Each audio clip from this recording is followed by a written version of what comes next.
You'll never speak English well, Mateo. It's just not for you, my cousin Carlos said with a mean smile. His words echoed in my mind. We were standing in the living room, my face flushed with embarrassment, as he mocked my broken English in front of the whole family. That day I decided something. I was going to learn how to speak English fluently, no matter how hard it got. Hello, I'm Mateo Garcia. I've been learning English since I was a teenager, and it's been quite the journey. In today's global world, mastering English isn't just a luxury, it's a necessity if you want to communicate and connect comfortably. I now use English daily, and it feels natural, but it wasn't always this way. In fact, English and I didn't get along very well at the start. The beginning was tough, full of struggles and frustration, but I always had a clear vision of myself speaking it fluently one day, and that vision kept me going. Like a runner pushing through the last mile of a marathon, I couldn't always see the finish line, but I knew if I kept going, I'd get there eventually. Today, I want to share my personal journey of learning English, the obstacles I overcame, and the valuable lessons I picked up along the way. I hope my experiences will help you in your own journey to improve the language. Let me take you back to my school days. Picture this. I'm sitting in class, and my English teacher, Mrs. Ramirez, is staring at me with wide eyes. Why? Because I had just confidently pronounced island as Island, as if the S had every right to be there. Yeah, I was that student. You see, I had been learning English for nearly 2 years, but it felt like the words were playing a game of hide and seek with my brain. They'd come in, but somehow, they never stayed. My English classes weren't much help either. To be honest, I felt like the whole school system had tricked me. I thought school was supposed to teach me things. Instead, I was more confused than ever. Mrs. Ramirez, with her thick Spanish accent, made every English word sound like Spanish.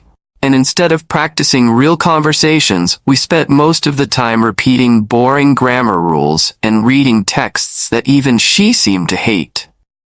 I felt like I was stuck in a language maze. My pronunciation? A disaster. Tenses? Forget about it. And don't get me started on phrasal verbs. Why did look up mean to search for something? Shouldn't it mean to look up? It felt like English was trying to trick me on purpose. Yet, despite all of that frustration, I was still determined to learn. Something inside me just wouldn't give up. I dreamed of speaking fluently one day, of having easy, flowing conversations without breaking a sweat. I even imagined myself walking through New York City, talking like a native. At the time, I couldn't see how it would ever happen. But deep down, I knew it would. Somehow. And guess what? It did. Now let me tell you how it all turned around. You're going to love this. Let me share the first thing I learned. Consistency is key. This brings me to lesson number 1. Make English a daily habit. Let me tell you the one thing that made all the difference in my English journey. I practiced every single day. Yes, every day. It might sound simple, but it's the biggest secret to learning any language, especially English. I like to think of it as the domino effect of language learning. The more you practice, the quicker everything starts to fall into place.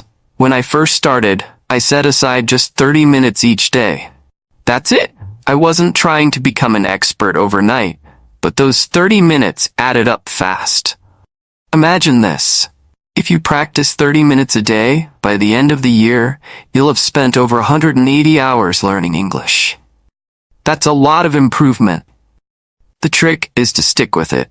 Every single day, no matter what. Some days you'll feel like doing an hour, other days maybe just 10 minutes. That's okay, as long as you don't skip a day. Consistency is everything. Need a little extra push? Write yourself reminders. I used to have post-it notes everywhere. Practice English today. Don't forget your 30 minutes. It was like having my own personal cheerleaders in sticky note form. Now, I know there are going to be days when you really don't want to study. Trust me, I've been there. But here's a little trick I used.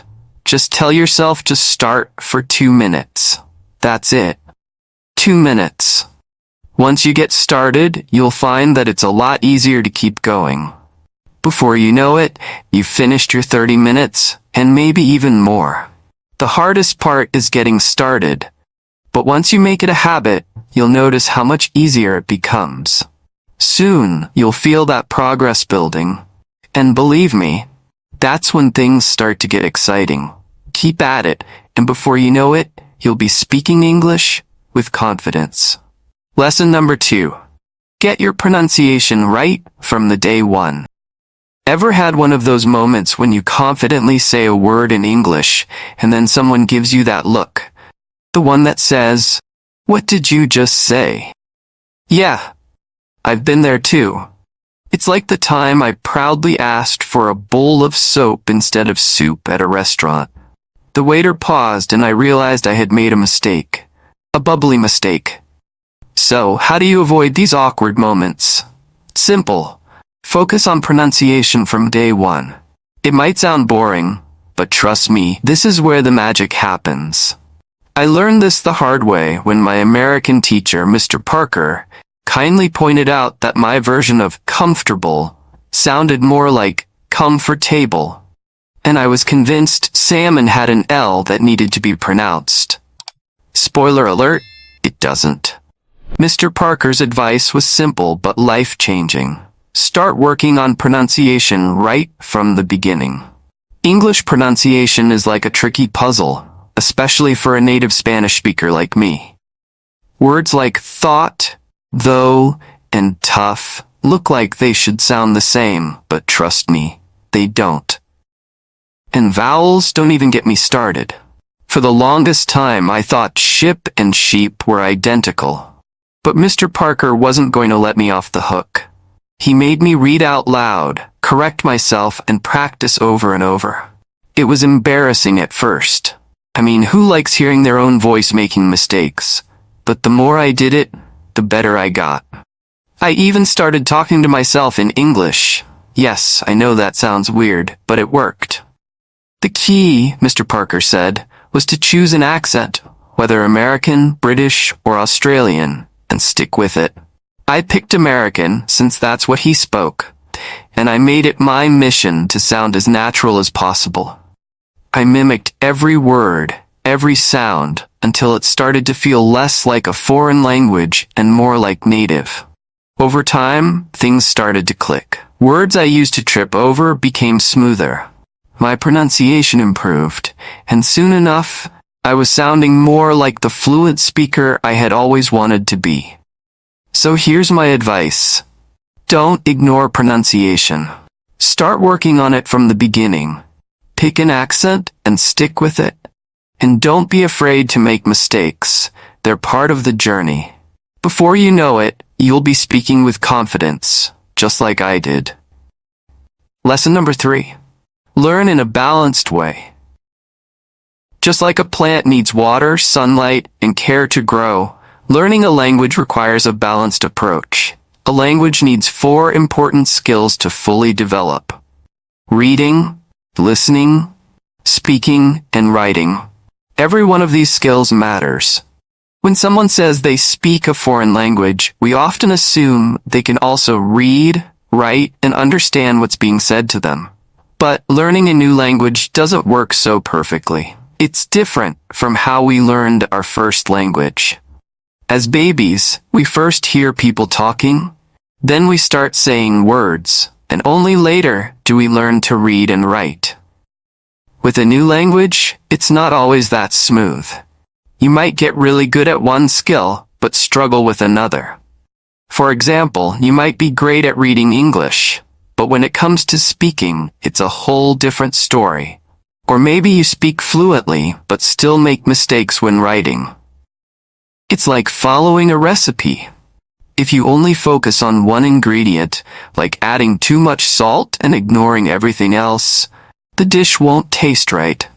That's why it's so important to work on all 4 skills at the same time, especially in English.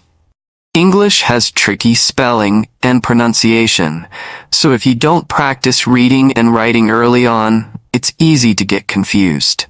When you practice all the skills, you start seeing how they connect. Writing helps with speaking, listening improves reading, and so on. You don't have to do everything every day, but it's good to mix them all into your weekly routine. Maybe one day you focus on reading, another day on listening, and so on. The great thing is there are fun, easy ways to practice, like watching shows with subtitles or reading while listening to audiobooks. You'll be improving 2 skills at once, and it doesn't even feel like work. Just remember, balance is key. Keep working on all 4 skills, and soon, you'll notice your English getting stronger across the board. Lesson number 4. Binge watch your way to better English. Let me tell you, movies were my secret weapon when I was struggling to learn English. I still remember the first time I watched The Avengers without subtitles. I was so lost. Tony Stark was throwing all these jokes and I was just sitting there like, what did he say? But I didn't give up. I started with movies I loved, simple ones like animations or action films where the plot was easy to follow. I'd watch them with English subtitles so I could match what I was hearing to the words. Over time, I noticed something amazing. I didn't need to pause every 5 seconds to understand. I could actually follow the dialogue. And the coolest part? I started picking up common phrases and slang that textbooks never taught me. Phrases like, "What's up?" or "You nailed it," started making sense in real conversations. I even found myself mimicking the way characters spoke. Because, let's face it, who doesn't want to sound cool like Iron Man? So, if you love movies, why not use them to learn? Start with 1 movie a week, something you enjoy, and don't stress about understanding every word. Just let the language sink in naturally. You'll be surprised at how much you can pick up. Oh, and pro tip, keep track of the movies you watch. Trust me, it's motivating to see your learning list fill up, and who doesn't love feeling accomplished while watching a good film? Lesson number 5. Track it to hack it. Now, I'm not the most organized person, but keeping a logbook saved me from feeling like I was making no progress. Let's be real. Learning a language can feel like you're walking through mud sometimes. You try so hard, but you're not sure if you're moving forward. That's where the logbook comes in. Every time I learned a new word or phrase, I jot it down. Not just the word itself, but how I learned it. For example, I once wrote, "Learned gorgeous," while watching Friends. Ross used it to describe Rachel. That way, I had a story to connect with the word. And trust me, it helps when you have a funny or personal memory tied to it. Over time, looking back at the words I wrote made me feel like I was really improving. I could see my vocabulary growing, and it gave me motivation to keep going. It's like when you start working out and don't see any changes at first, but then you notice your clothes fit better. It's proof that all the hard work is paying off. The logbook is your personal tracker for language gains. Lesson number 6. Stop studying, start speaking. At some point, I realized that English wasn't just something to study anymore. It had to become something I used every day. This didn't happen overnight. I remember one day after months of studying grammar, I got stuck in a conversation with a tourist at a cafe. I was so focused on remembering the right verb tense that I barely responded to what they were actually saying. That's when it hit me. Learning a language isn't just about getting every sentence right. It's about communication. So I stopped obsessing over being perfect and started practicing more in real-life situations. I'd speak to tourists in my hometown, join online forums, or even chat with English-speaking colleagues. The more I used the language, the more natural it felt.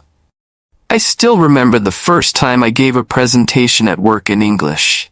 My hands were shaking, but I did it.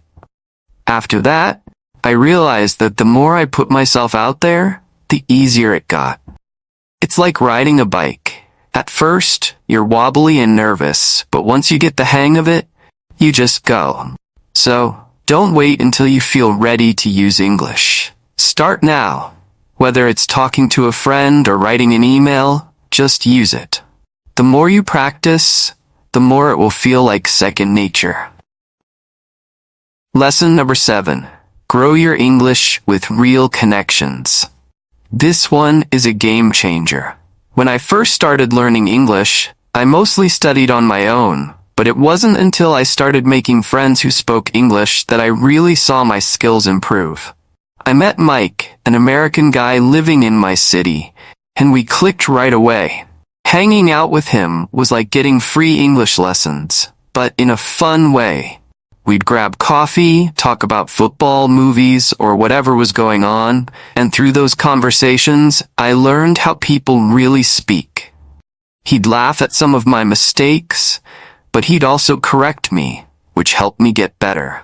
Plus, having a friend who spoke English meant I was practicing without even thinking about it. It wasn't just about the language, though. It was the culture. I learned how Americans joke around, what they talk about, and even how they express themselves. These are things you can't learn from a textbook. Building friendships with English speakers doesn't just help with fluency, it helps you understand the language on a deeper level. If you don't have English-speaking friends yet, don't worry. There are tons of ways to meet people online, through language exchange apps, social media, or even local meetups. I promise, having friends to practice with makes all the difference. And who knows, you might even end up with lifelong friendships that make the whole process so much more enjoyable. So, here's the deal. Learning English isn't just about hitting the books or memorizing words. It's about integrating it into your life. Watch movies, keep a logbook to track your progress, use the language every chance you get, and most importantly, build relationships with people who speak it. Before you know it, English won't feel like just another subject. It'll become a natural part of your daily life, woven into everything you do. And along the way, you'll have a lot of fun, you will make great friends, and maybe even change your life in ways you didn't expect. Your progress doesn't end here. To continue advancing your English skills, click on the next video or explore the additional videos we've thoughtfully selected for you.